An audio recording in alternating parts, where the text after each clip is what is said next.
All right, guys. So I just got home from work, and we own a food truck, so we bring stuff home like this.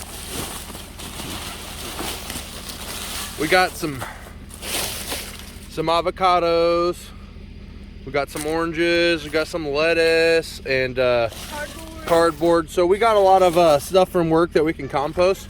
And then my local city compost here where I live, they don't mix their compost like they're supposed to. So people will come jump off boxes or Lowe's bags full of leaves, full of that, which is a carbon source or a nitrogen source, such as the grass clippings, which Aubrey, you want to film me getting some grass clippings and dumping them on?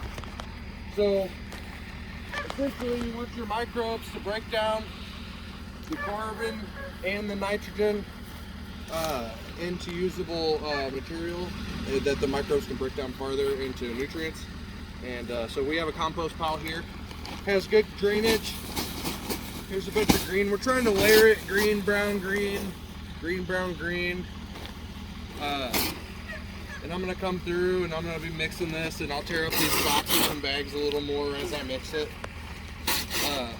But here in a couple months, we should have some decent compost. It'll probably be hot for a month. I'm gonna come back and cover this with a tarp to keep direct sunlight off of it and direct rain.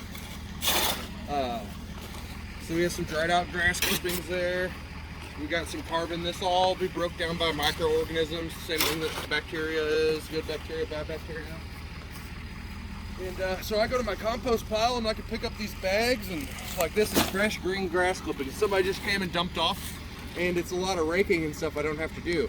Since they don't mix theirs and make it into good compost, I can take the ingredients and save myself a lot of work. And we recycle all this stuff from our food truck. That way we're not wasting it and just piling it on the dump. So here's some wet grass we're gonna put right on top. And if you feel this, Aubrey, is this warm? Yes, it is. So some of this wet grass has already started the decomposition and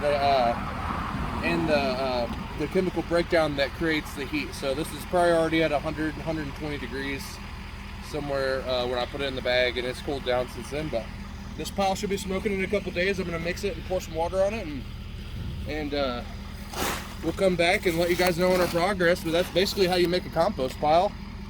You just layer it carbon and a nitrogen source, which is something green or something wet, like the vitamin C from the oranges or any of the vegetable scraps. So brown and green, and we'll stack it, layer it on top of it, and this pile will get bigger and bigger, and we'll keep on mixing it with a pitchfork and with the shovel. And if the pile gets big enough, we'll run a tractor for the day. So you said decompose. Does that have anything to do with like decomposers? Yeah, so the microorganisms are a decomposer. They help decompose this material into their different elements, nitrogen, phosphorus, whatever, carbon. That way that the plants can use the carbon and the nitrogen that's available here. The plant can't suck up this grass clipping, but the plants can suck up the grass clipping after the microorganisms break it down into usable parts. And that's what microorganisms do. So we have good bacteria, bad bacteria. I don't know all the microorganisms, but yeah, that's what we do. So we'll keep on mixing this pile and shredding up this stuff until it turns into black gold for us. So anyways, YouTube, appreciate it. Aubrey, I thank you for doing the video, and bye. Later.